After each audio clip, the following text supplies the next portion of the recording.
break ate njagala bategeeza nti dialogue ekyagenda maaso mpaka saa 6 tulina Lieutenant General Gen Tumukunde era nga agezaako okutunnyonnyola biki byagenda okuba nga atunuulira mu presidential bid ye mu 2021.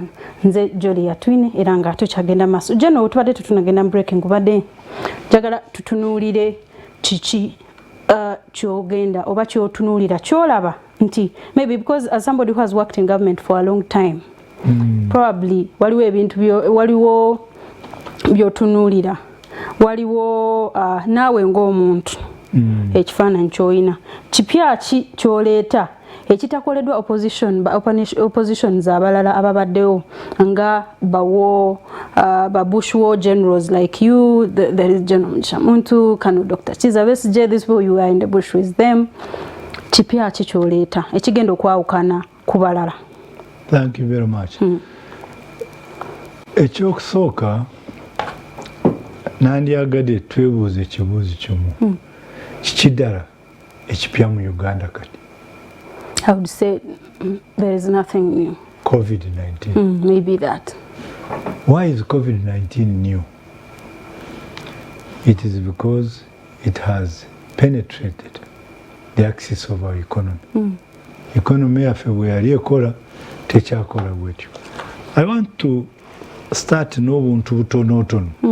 Omanyi mulina oluyimba lwammwe nga lugamba obuntu obwo butonotono bwokola nti bwe buto buki nawe wali muyimbi we mwali mu nsiko nawe wali muyimbi nti bwe butaki obufumbo obuntu obwo butonotono bwokola.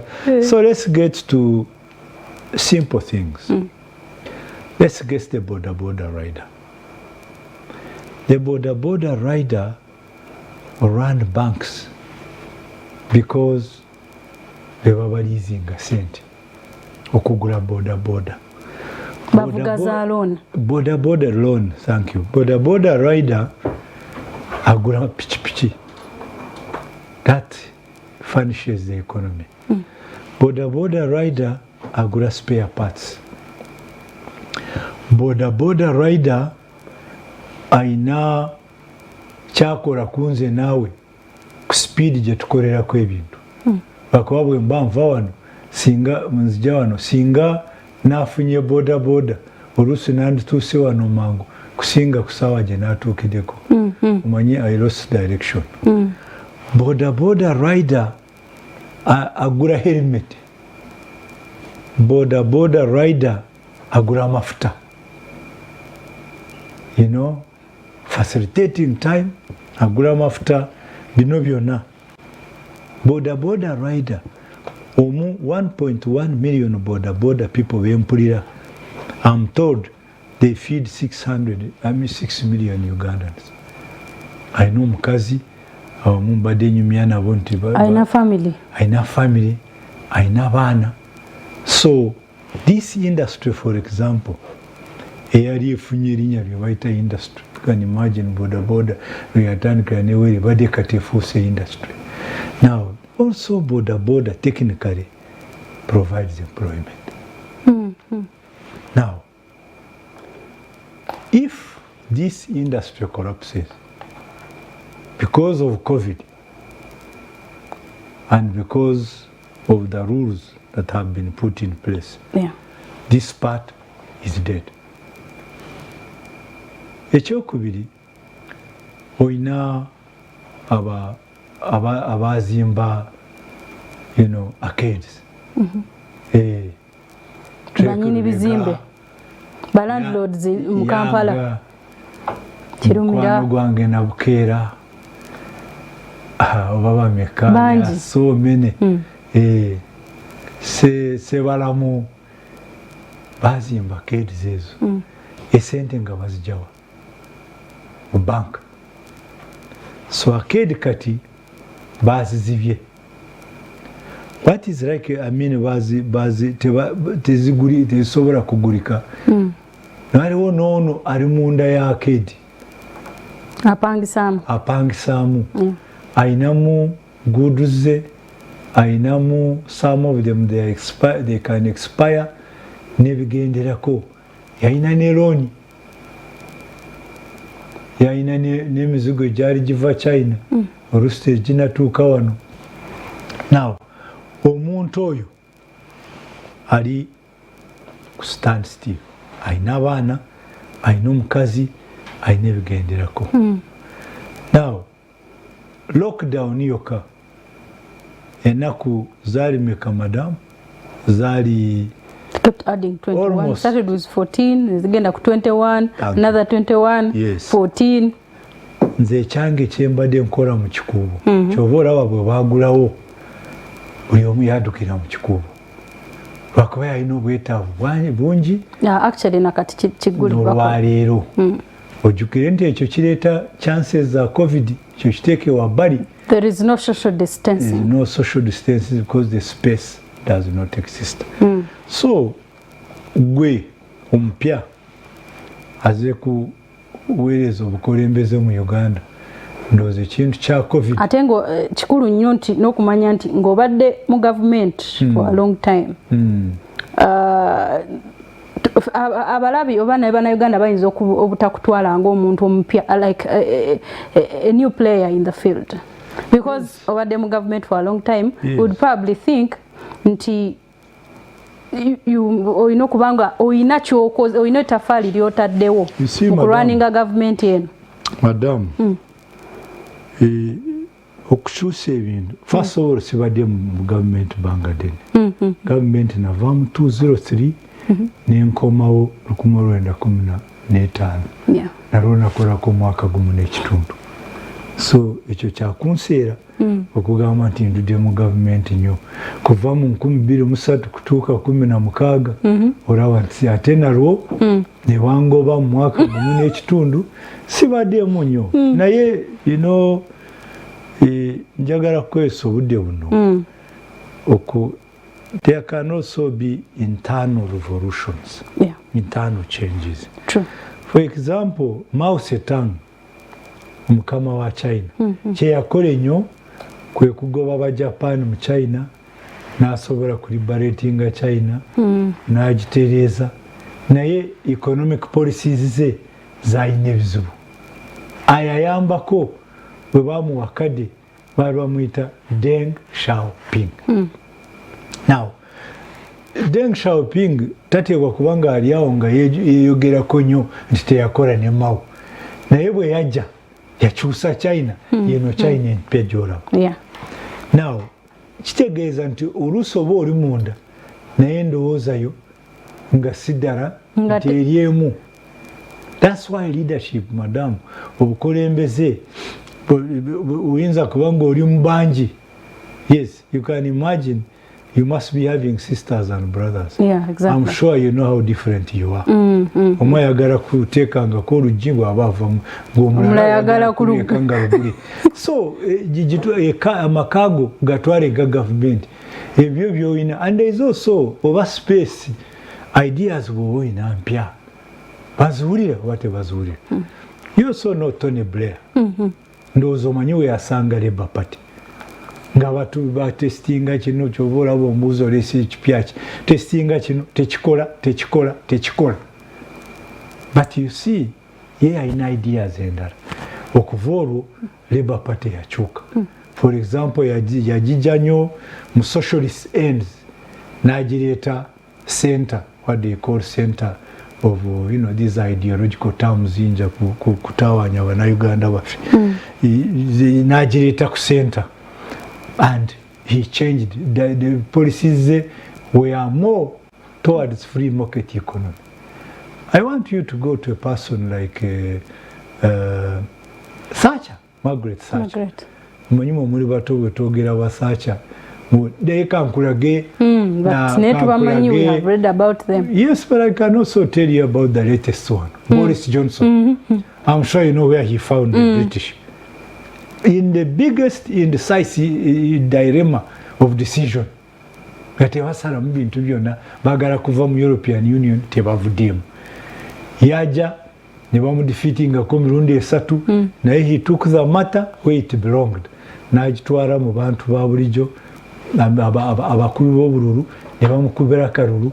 Now mu bubi bwa Brexit n'obulungi bwayo at least balina direction balina we batuuse. So I am not siri mukkiriza nnyo nti ddala bw'oba olimu nga oli memba wa salt kati sikiwa nti ebikwata ku salt byonna gw'obisalamu ne bw'oba olina ideas nnyingi nga ziri awo ziyitiridde oyinza kusanga nga tolina buyinza buziimplementing oba osooka kuzitunda wantu balyoke bazigule. So for me ekipya kiri bwe kiti ekipya kyendeese for me ndinga alowooza nga tetunagenda mu bintu byonna tuteekwa kusoma economy ya Uganda COVID egikoze koki. You know, we can go ku buntu obutonotono obuntu obwo obutonotono bwokola get to how we plan our city. Kyova olaba kati Joe, we are managing in general terms. Now you can see kikubo. For example, zebadde ndowooza buli kuba eriyingira Kampala tuteekeyo very big retail stores bazi abantu abajja bonna bagurireeyo baleme na kujja mu city kweyongera bizibuzibu n'ebirala. I can raise other matters madam ate nakwebaza kwekyo kyennyini. Yes. In Uganda tukimanyi bulungi, it is clear abavubuka ye percentage ya population eya Uganda abavubuka bangi naye ate be basinga obutaba na mirimu. According to you, what is your plan for the high rates of unemployment in Uganda, mostly mu bavubuka? Nteekateeka ki gy'olina okusinziira ku engeri gy'ozolabamu ensonga ate n'omuntu abaddeko mu government, you have been in positions of power for a while. Tolinga omuntu atagendangako mu government. Kikyolowooza ekisobola okukolebwa okusinziira ku ggwe bw'olaba Uganda? Thank you very much, madam. You see, abavubuka balina obululu 9.8 million wakati y'emyaka 18 n'emyaka 3. Bw'ova kwabo ku myaka 3 kutuuka emyaka 5 mu 4 waliwo abantu 7.7 million abakubi b'obululu. Ate ojjukire nti miliyoni emu ku baana ba 9.8 bagigaana kwewandiisa, teyeewandiisa. Now abavubuka basalamu bingi. In fact ngenda kugenda ku topic eyo kugimalako budde. Abavubuka basalamu bingi. Bwe nagenda Luzira nga omuntu agoberera nnyo neebuuza ani ali wano Luzira. Yes, ani ali wano Luzira. Nasanga abo abaana abo ani ali wano ng'osinziira ku basibe kika ky'abantu abangi baana bato. Ate emisango gye baza si misango nti eri awo y'amaanyi, naye lwakuba tebalina looya tebalina biki. Njagala kutwalako ku side eyo olabe disadvantage abantu bano gye balina. So oluusi bamala ku lumanda emyaka 4 abalala emyaka 6 tebalina basalira. So bw'akoowa n'agenda mu pre-bargaining. Ffe gye tulaba nti kyamaanyi because pre-bargaining was a good philosophy ey'okujjako litigation okuwoza court. Now bwe bakoowa agenda n'afuna pre-bargaining bakuba talina lawyer. Now kitandikire ku ekyo then tugende mu bintu ebirala. Now get back to abasomi mu Luzira bali about 5%. Twateekako abasomako nga basomera bwero oba basomera e Luzira. Wano bwe bayita omusomi the literate they are only 5%. Ekitegeeza nti the majority ku bano they are not literate. Tebasoma. Now nandyagadde tukireete kati mu Uganda yonna. Uganda madam tukyalina abo abataasoma, tulina n'abo abaasoma. Kantandike n'abataasoma. Abataasoma oyinza kuba ng'olina emirimu naye nga tebakwalifyinga kugikola lwakuba tebakola ki tebasoma. So nandyagadde tugende kwabo okusooka. Ekisookerako ddala maama madamu bo okusobera kubaweereza obusobozi bw'okukola emirimu tukola ki? Nze bwombuuza if you ask me how many secondary schools we want to build, nandisabye tuzimbe vocational schools za level nyingi naye nga tezisomesa abantu bagende banoonye emirimu nga zisomesa abantu okwekozesa. Actually, the curriculum badge kyusa kati vocational training is part of the curriculum. Yes, ku myaka 3 ate secondary schools. You see waliwo na interpretation. Wambuza olese implementation. Wambuza nkipya kikyendese nze ndi muntu wa ekiyinza okwawukanako ku bye tubadde tulaba ebyabwe. Bw'oteekako vocational education osobola nakukola conversions. Secondary school ezimwe zirimu nozikyusa vocation olw'obwetaavu bw'abano abaana abangi abataasoma nobaweereza obusobozi mangu. Waliwo na conversion madamu because ffe tugenda nosoma nga nze nasoma law. I don't know how many law chambers are in this town, but you see nasinkaana omuwala ono omuwala nze gwe neegomba ennyo ayina masters yasomera Bungereza n'akomawo wano ng'emirimu negirema. So nali ngenda kunoonya cup of tea nga nkooye nempitawo nemuga ayinamu emeeza 3 n'entebe 9 awo wafumbira kacaayi ke emmere agifumbirawo mu oven ng'ogiraba. Nemugamba madamu nga ndaba yogera luzungu lungi. Nemugamba madamu kino kyajja kitya? Angamba story. Nagamba nasoma nembula omulimu kati wano nze gwefudde omulimu because kufe tulowooza nti emirimu oteekwa kukola wa muntu mulala. I am not too sure mindset.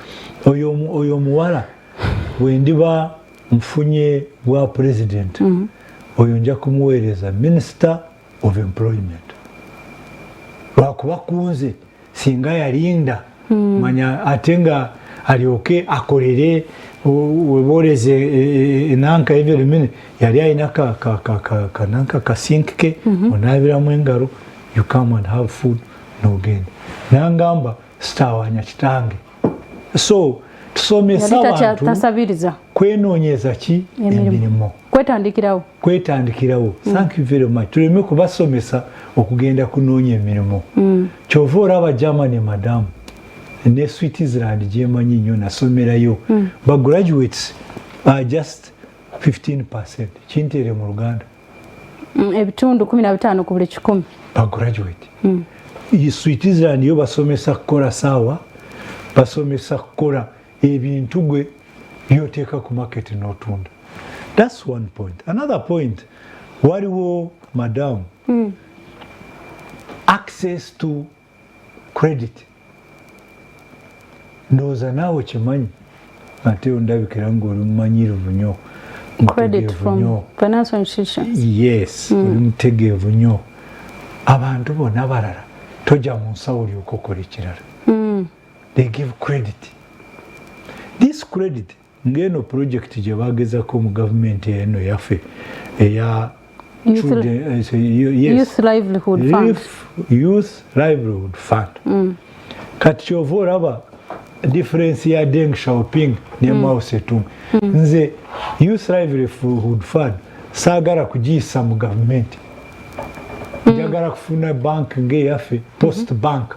Because it's $100 million. $100 million madam si sente ntono ntiziri awo.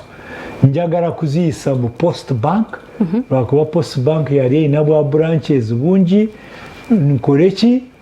Nzikiriza abantu ojena ka program because nawo kumaraga kuwa sente nga tulina kirala kyogenda kukola ekirungi onazisasula nga tomanyi nakye ngenda zikozesa omizo zimpa nti ngenda kukola projections and diverties and collect njagala kusooka kusomesa nga bwewasoma bino byokola nga bwebikola obulungi naye wabisoma wabiyiga tusomesa abantu managing money engeri y'okukwata sente na importance of repaying credit then bw'oba omaze kukola ekyo obakkirize bagende mu branch bwa posta obwa buli emirimu gye baba bateekeyo professional nga gwe then tubawe ne standard bajeyo sente because okugenda wakawo olinga asaba. Can you imagine the sente ngazizo? The bureaucracy is also too much. The bureaucracy is just too much. But again, munda yecho also bring down the cost of money. Because you know very well, madam, that I think the best interest rate is 16%. So what was studying you? Kasaza government ziwereze ki interest rate manageable omwana n'omuto agenda gira kyakola akizewo. Now I can also tell you some of my simple innovations obuntu butonotono bwokoze bwensobola kukola. Waliwo ettaka lingi nga lyetoolodde Kampala ndowooza kimanyi okuva Nairobi mayiro 10 bw'oba oli munyonyi bw'oliwo ovaayo kirabe waliwo ennimiro naye kati kufe Uganda okuva wano bw'ogenda mayiro 10 ng'ennimiro ziweddeyo. Omanyi lwaki? Ettaka eryo banaanyini tebalikozesa nga nange kwendi. So what am I saying? Tuyinza kukyusa amateeka ne tuteekako liizi y'emyezi 5. Okimanyi? You can do that. Kyusa amateeka teekako liizi y'emyaka 5 emyezi 5. Omuntu asobole kulima akungule atunde liizi egweyo. Engeri gy'ettaka kubanga litudde olya akusayiningisa liizi emyezi 5 bw'egigwa osobole okurenewinga. Then tusobole okulima kumpi n'ekibuga ne kumpi ne airport olwa consumption. Now bw'oba ogenze mu enkola ng'eyo oba osobola kujjayo omuntu atalina takawa ekisolo n'omuleeta n'asayininga liizi ne nanyini ttaka n'asigala n'eddembe lwakuba alina amateeka alina liizi n'ettaka lyebawambawamba lwakuba litudde. Naye bw'aba akolerako n'aruniwinga liizi ye tajja kubanga mwetaavu eri kisolo ajja kujja eno ewaffe akole nankeeyo akole omulimu ogwo. Yes. Exactly Geno awo wenyini bw'oba ntunulamu engeri as somebody abaddeko mu government, I'm sorry to always use that because it is the truth anyway. Is there any way it is you half truth? But go waliwo olunaku oba is there a time with all these brilliant ideas who are devising your former boss or the president about such ideas and maybe not turning it down over there was no opportunity? You see, ekyo kibuuzo kijja kunyonoonera essaawa ezange zerandigadde kukozesa. Nakugambye Deng Xiaoping, nenkugamba ne Mao Zedong, nenkugamba Neil Kinnock, nenkugamba Tony Blair. The whole thing is that ne bwekiba nti because kankubuuze madamu mu nyumba yo olina bye weetaaga. Naye kankubuuze oba buli lunaku kyolaba nti kyekituufu ky'ennyumba eyo ng'ogamba ba. I mean, onayogera mirundi mpaka ddi ebyo bijja kutono. Leka ngende mu maaso n'ono omwana ono omuto. Ono omuto nandyagadde tubayambeko ne ku bintu birala. For example, Abaisirayiri tebalina ttaka, balina omusenyu. Naye ffe tusindikayo abantu baffe kugenda kusomerayo ki? kuyigira ebyokulima tuyawara tugenda ebyokulima you can imagine bayina omusenyu fe tuyina ettaka lirungi bweriti n'enkuba nga katonda yatuwa ne Lake Victoria bw'oba oyagala kukola irrigation naye ekizibu ekiriwo fe tugenda kusomerayo tulyoke tujje tukole ki so curriculum yaffe ey'amasomero eteekwa kutandikira ng'omwana kyali muto because for example toyi y'omu Japan aba ayigira ku radio oba ye toyi naye ffe tulina emotoka ekyokuzanyisa tulina doors z'abaana kwetika naye omu Japan ye omwana mutandikisiza you know how to deal with machines. Now nze nawe wentuuse nawe woli you are lucky you are a very young lady naye okutandikirawo wootuuse tulyoke tukusomese omanye ebipya ng'okereye bwotyo tolina kinene kyojja kukola badde nsoma nanka ya South Korea educational program yawe in fact nze bwe ndiba mbadde president wa Uganda nanka yange modo y'okusomerako ebya education nja kusomera ku South Korea. Bo omwana bamutandika nga kiri mu nasari ne bamuyigiriza ku ebyo bya bakopa Japan naye batuuka n'olunaku ne bagamba nti madamu n'obwetaavu bwo eno kyano tojja gisobola katukuyambe oyite mu kyano eno gy'omanyi nnyo talent bagizuula omwana akyali muto very early and they try to shape you kutwala woli comfortable with oleme kwonoona obudde ng'osoma buli kintu kyonna.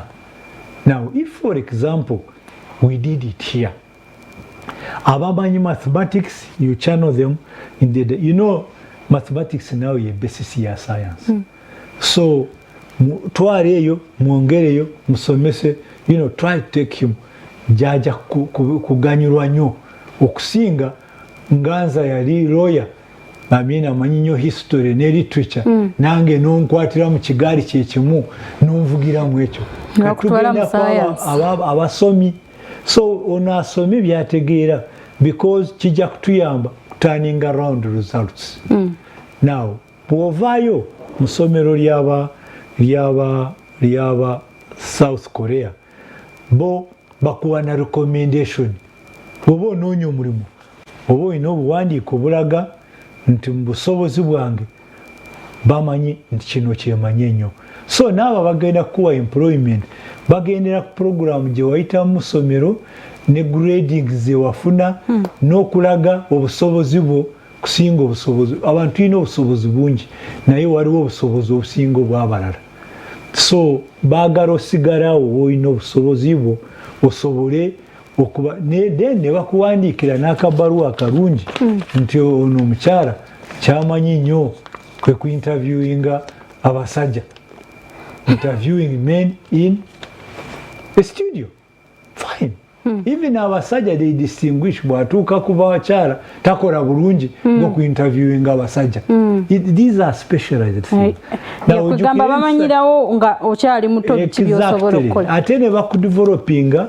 we batuusa bakola what they call parting ways of talent n'okwata ewo because waliwo ekintu ekikulu kye nandyagadde madamu tumanye tetulina resources busobozi bungi bwakuyiwayiwa you understand no training nga tumukunde biology nga tumukunde tajja kugikozesa ku kintu kyona nga yayagala kukola law so why should you spend it's good to have basic knowledge but you see basic knowledge oyinza kugyesomesa gwe kenyini naye if we have resources nga buno obwafu bwolaba obwokuyiyayiya you have to find ways of sorting out. Jeno mu Uganda obuziza economy if you allow me there are things and byenyandyagade twogereko katonotono let me ask you okuva mu Mombasa madam kutuuka Kampala okuva China kutuuka enanka okutuuka Mombasa basaba $2,000. Okuva Mombasa kutuuka Kampala 3,500. You see, we are also, which is also terrible, that we are still a raw material exporter and a heavy importer. Now, njagala, I want you bwemba nvudde wano calculating a gap eno eya wakati ya 2,000 and 3,500, and you imagine the kind of containers you meet on the way, and then you can imagine how many losses we are making every day. Why? Omuzungu yasooka wano kye yasooka okukola was a railway. How come for us tetukirabanga kyamaanyi? And you know why in some of the cases this is not in Uganda, and it is in other countries? Because big men are the ones who own trucks. So they influence the policy of transportation. But you see how much loss we make. There's also some other things about why should we continue to export raw materials? Tutwale chai yaffe tugiweereza Abangereza bagikozese ku brewinga chai gye batalina ate bagirebolinge made in London. Nairabidde akapapula kange mbadde nkaleeta naye nakeereyemu. Now this is ezo nsonga zo nungi, but tuba tulina okumanya playing field ya Uganda eri etya oba ebyobufuzi bya Uganda bitambula butya. Wano mu Uganda tukimanyi bulungi nti akalulu oba okulonda omuntu akalulu kali bakafuula ka ssente. Abantu tebakyalonda ideas ekisooka nti ono Gen Tumukunde ayina ideas nungi, ono ayina ideas ezizimba eggwanga properly. Abantu these days from actually okuva ne ku level ya LC1 abantu tebalonda ideas, abantu bajja kulonda akalulu kali highly monetized, abawa sente gwe bawa akalulu. With this scenario olowooza kyosobola okukyusa oba ogenda kukyusa otya embeera eno okulaba nti abantu balonda omuntu alina ideas for example? Kubanga omuntu bw'omuwa ssente ajja kukulonda kyekigenda mu maaso. That's why osanga nti olina baleaders bangi naye nga waliwo ebintu ebigenda mu maaso bingi ebyandibadde bikolebwa for example naye nga tebikolebwa.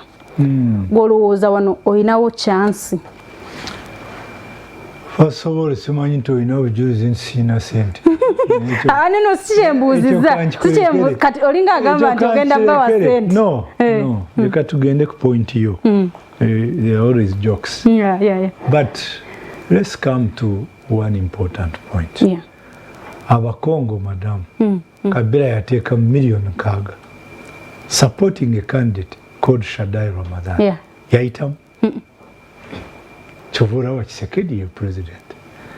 Now, mu elections eziwedde 2016, President Museveni gained, I think, 400,000 votes. Zeyayongerako kuza 2011. Besigye added on 1.2 million. Olowooza kya ssente ekyo?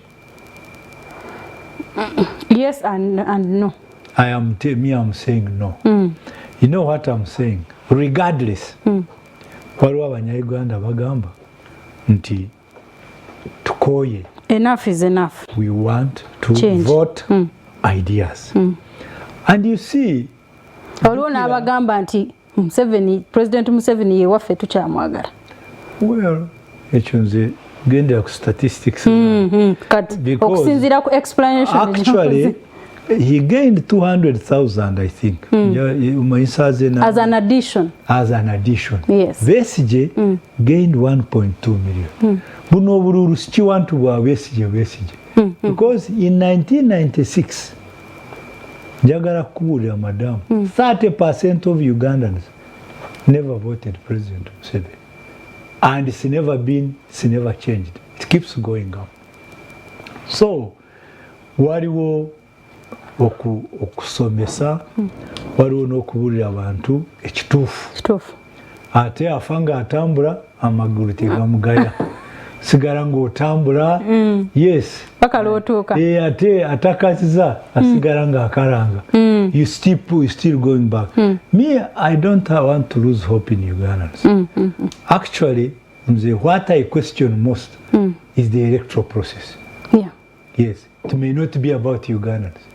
Ugandans vote. Ugandans get out and vote. Yeah, they do. Yes, it could be to do with the electoral process.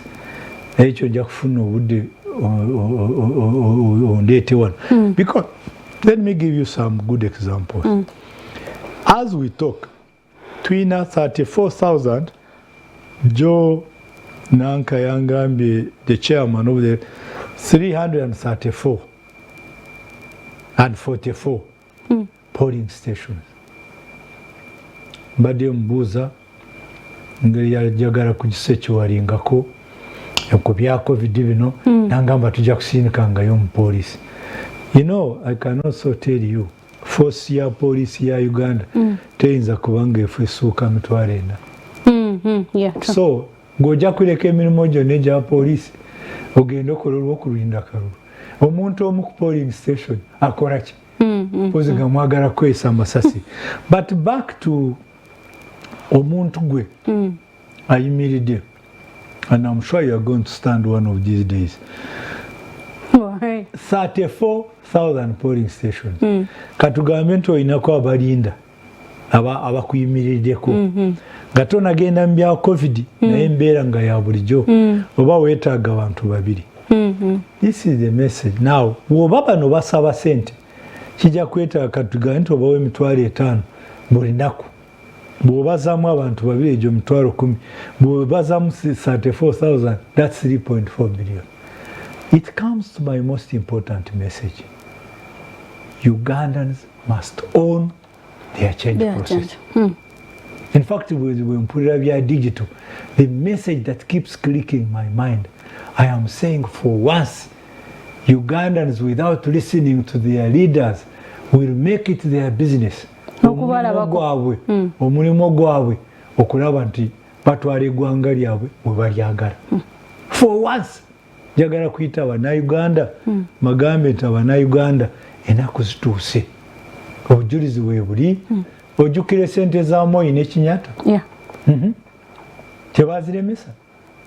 Yes, so I want to invite Ugandans for once nga teyalina mubuulirira, nga talina gwayogedde naye, okujjukira nti Uganda ye akozesa kadde kano akuba kalulu abeereyo n'okukalinda bakalinde nga tebasaba ssente ku muntu yenna. For once, nga madamu twamaze emyezi 2 mu lockdown, twafudde. Did we die? We are there.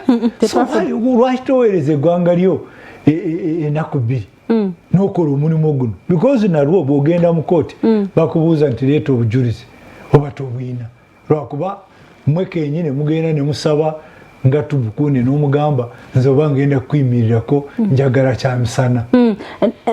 Nagenda bululu bwa NRM Erukunjiri, abaffe saawa 2 FDC yali ekuba, aba NRM tubagenze ku office kunoonya allowances. Really? So recently njagala kuyita Abannayuganda kankiddemu madamu for once olusoose, because abanabulemeezi we bali wano, abanabulemeezi tebaali basomi, tebaali ki, but they owned the course of change and they won change. Just bulemeezi wano mpulira mwogera Luwero ffe twali tuyita. Yes, they were the ones who owned it. So it is our business. Abantu bangi musomye, omanye ekirala ekikaabye ennyo mwabasoma nti mulowooza nti ogenda ku polling station bakyakunanka nze singa bankubirako teargas. Abantu abasinga naddala in up country districts be balonda nambe zisinga nga mwe mutudde waka, you call it a holiday.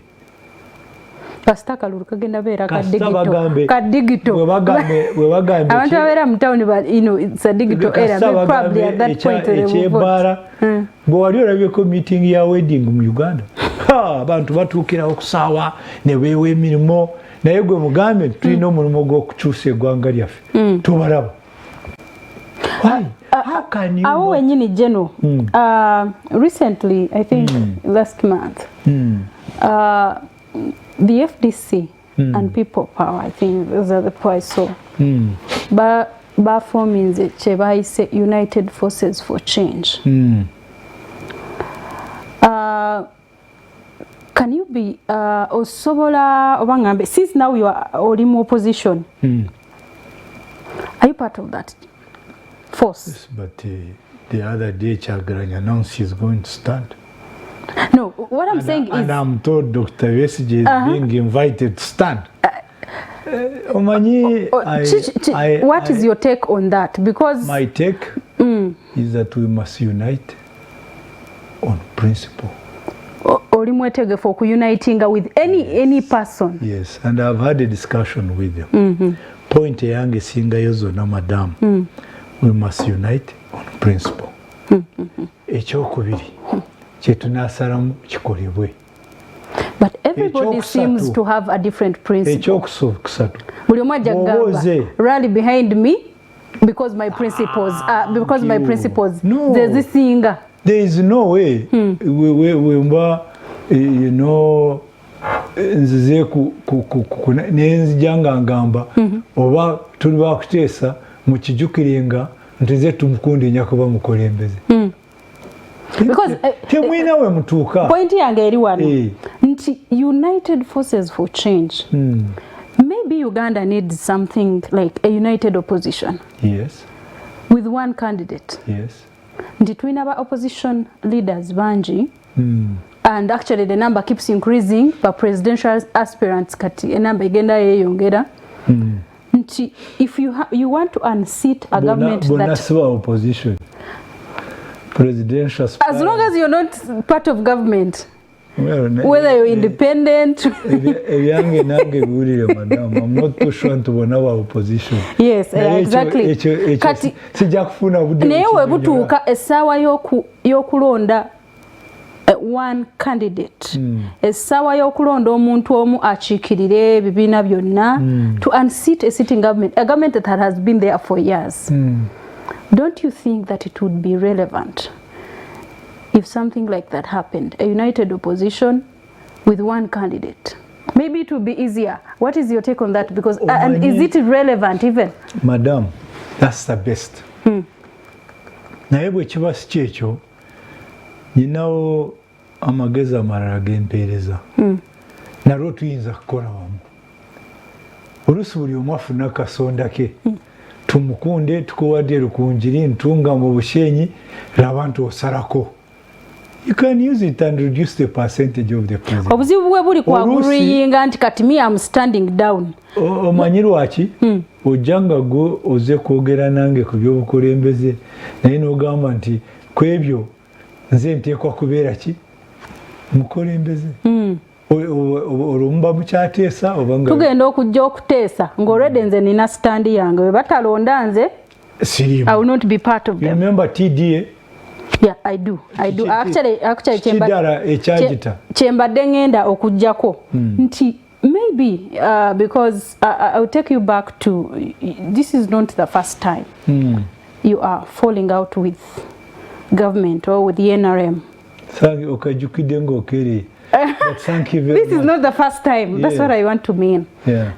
For example, if you disagree with the president or with the NRM leadership, no genda, no vam, okwawukana kuno ye solution in solving ebizibu bya Uganda. Don't you think that maybe if we united it would be better, whether on opposition side or government side?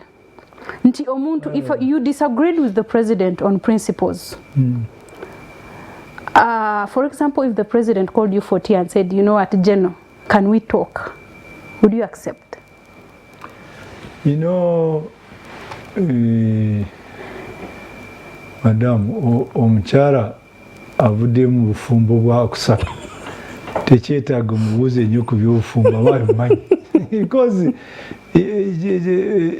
nandyagadde sagala kwesa budde buno kugenda mu bintu ebyo oba ngezezaako emirundi emeka oba kiki ebyo bijja kutuunuunole budde naye nze njagala kukubuulira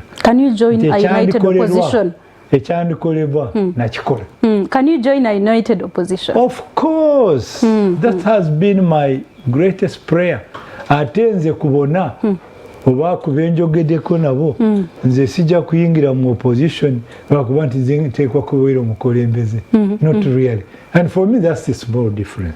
However, n'ebyo nga bikyalemye omanyi ave magombe tagaya musana n'ebyo nga bikyalemye at least tutuule wamu tusobole kupulaninga wamu madamu. Yes, okay, mwagala kunanka because there is also another possibility. Ndowooza tujja kweyiwa mu kintu kino buli omu amaanyi ge galabike because gwobuuza kugamba nze nyina abantu kati what do you do? Nze ndowooza ebirala bwe birema it is good we have one common candidate. Naye bwe kiba tekisobose at least tutuule tupulaninge wamu because waliwo ebirala byakupulaninga ebitali bya one candidate. There are many other issues. For example, nakugambye bakuwa akakoonako engeri y'okudukirira Uganda bagambe nti gwe Nandala Mafaabi kendo kwate Bugisudena gwe Tumukunde kwata Bushenyi ne Rukunjiri gwe Nanka kwata wano because then presidential candidate ngaliomu nibo babona it doesn't matter. Then that is not unity then. Umanyi olunyankole lwange oluganda lwange madamu kandooze ntulutegereka ebiranga biremye. If one common candidate cannot be found tekibagaana kutuula wamu kupanga ebintu ebirala ebitali bitono nabyo nga bingi. This is very very important.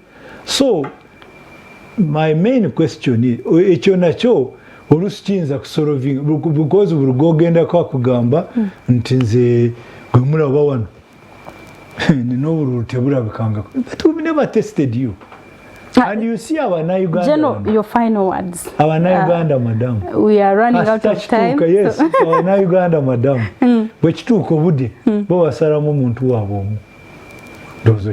Yeah, exactly. Yeah, they always choose one person. So mbade mbangamba bakwano bange bano nti Uganda bajja kunoonya mwomu kyova olaba nze nkyasobesa. Now, your final words to Ugandans and the viewers also too. First of all, I want to ask opposition to think more deeply in what they are doing. Is it taking us any far? Is it not? Ekiddako madam. Njagala kuddamu kuyita Bannayuganda. That for once, in all their life, lwakuba n'ebyabulemezi tebabiyingiramu, for all their lives, excuse me, tusobole okujjukira nti Uganda yaffe tuveeyo tugiteeke mu mikono gyaffe. We work for change. In fact, bwemba mpulira bino ebya digital n'ebigenderako nina okusaba nti oluusi kyandiyamba Omunnayuganda aveeyo we yeebakidde ate naddala ku bantu baffe ab'e Buganda omumanyi Uganda what is slumbering madam mu Luganda? Uganda we yeebaka Uganda esinze what is slumbering? It's so